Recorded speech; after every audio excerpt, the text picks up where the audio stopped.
Give me the Bible, star of gladness gleaming, to cheer the hunter, lone and tempest tossed. No storm can hide that radiance peaceful beaming, since Jesus came to seek and save the lost. Give me the Bible, holy message shining, thy light shall guide me in the narrow way. Precept and promise, law and love combining, till night shall vanish in eternal day. Give me the Bible when my heart is broken, when sin and grief have filled my soul with fear. Give me the precious words by Jesus spoken,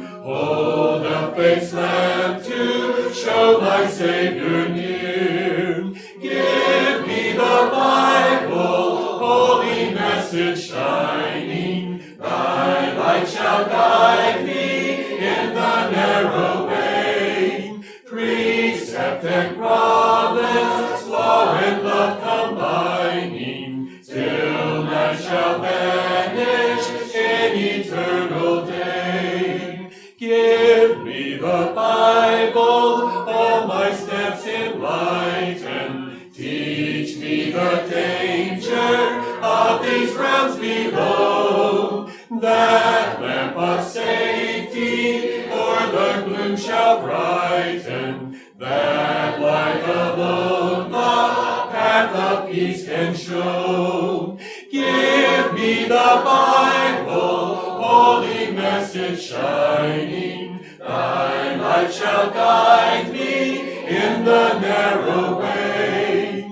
Precept and promise, law and love combining, till night shall vanish in eternal day. Give me the Bible, lamp of life immortal, hold up the splendor by the open grave. Show me the light from heaven's shining portal, show me the glory gilding Jordan's waves. Give me the Bible, holy message shining, thy light shall guide me in the narrow way. Precept and promise, law and love combining, till night shall vanish in eternal day.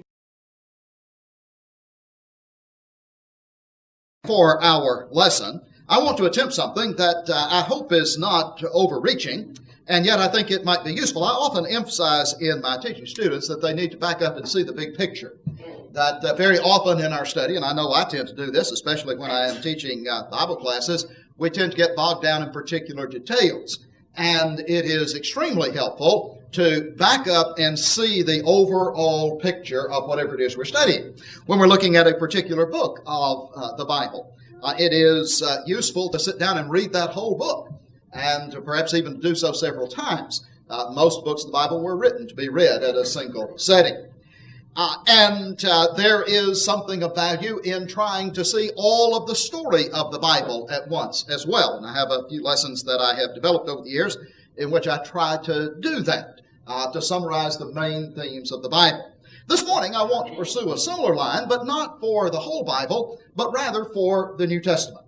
I'd like to try to summarize what seems to me to be the heart of the New Testament in looking at each of the four main segments of the New Testament as we usually think of. Normally, when we think about our New Testaments, we think we have four Gospels, followed by the book of history, that is the book of Acts, followed by the epistles, and finally by the book of Revelation, which we will sometimes designate as the New Testament book of prophecy. That's not the only way in which the books of the New Testament might be analyzed or put together. In fact, usually when I go through this in some of my classes at school, I will point out to students any number of ways in which we might group the books of the New Testament. And yet it's not without reason that this particular grouping has come to be popular because, in fact, it's a fairly practical way to look at the books of the New Testament. And so I want to go through each of these 4 segments of our New Testament this morning and say, what does this contribute? What is it that we see right here? And in effect, what we're doing is just backing up and trying to look at the big picture of what the New Testament has to tell us.